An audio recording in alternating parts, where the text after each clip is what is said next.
ഇന്നത്തെ ക്ലാസ്സിൽ present perfect ടെൻസിൽ നിന്നും എങ്ങനെ ക്വസ്റ്റ്യൻ വേർഡ് വെച്ചിട്ട് ക്വസ്റ്റ്യൻ ഉണ്ടാക്കാം എന്നുള്ളതാണ് പഠിക്കുന്നത്. Okay, they have played cricket എന്നുള്ള ഈ ഉദാഹരണം നോക്കുമ്പോൾ ദേ ഹാവ് പ്ലേഡ് ക്രിക്കറ്റ് എന്താണ് അർത്ഥം? അവര് ക്രിക്കറ്റ് കളിച്ചിട്ടുണ്ട്. ഇതിൽ നിന്ന് നമുക്ക് എങ്ങനെയാണ് ഒരു യെസ് ഓർ നോ ക്വസ്റ്റ്യൻ ഉണ്ടാക്കുക? ഹാവിനെ സെന്റൻസിന്റെ ആദ്യത്തിലോട്ട് കൊണ്ടുവരിക അല്ലെ, സബ്ജക്റ്റിന്റെയും അപ്പുറത്തേക്ക് ഹാവിനെ കൊണ്ടുവരിക. ഓക്സിലറി ആയ ഹാവിനെ കൊണ്ടുവരുമ്പോൾ ഹാവ് ദേ പ്ലേഡ് ക്രിക്കറ്റ്, അവര് ക്രിക്കറ്റ് കളിച്ചിട്ടുണ്ടോ എന്നുള്ള അർത്ഥമായി അല്ലെ. ദേ ഹാവ് പ്ലേഡ് ക്രിക്കറ്റ്, അവര് ക്രിക്കറ്റ് കളിച്ചിട്ടുണ്ട്. ഹാവ് ദേ പ്ലേഡ് ക്രിക്കറ്റ്, അവര് ക്രിക്കറ്റ് കളിച്ചിട്ടുണ്ടോ.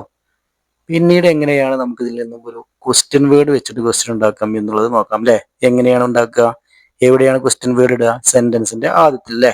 ഇവിടെ വാട്ട് എന്നുള്ളൊരു ക്വസ്റ്റ്യൻ വേർഡ് ഇട്ടിട്ട് what have they played, what have they played, എന്താണ് അവർ കളിച്ചിട്ടുള്ളത്. വാട്ട് ഹാവ് ദേ പ്ലേഡ്, എന്താണ് അവർ കളിച്ചിട്ടുള്ളത് അല്ലേ. അപ്പോൾ വാട്ട് എന്നുള്ളൊരു ക്വസ്റ്റ്യൻ വേർഡ് ആദ്യം വന്നു. അപ്പോൾ ക്വസ്റ്റ്യൻ വേർഡ് സെന്റൻസിന്റെ ആദ്യത്തിൽ വരും. പിന്നീട് എന്താണ് വരുന്നത്?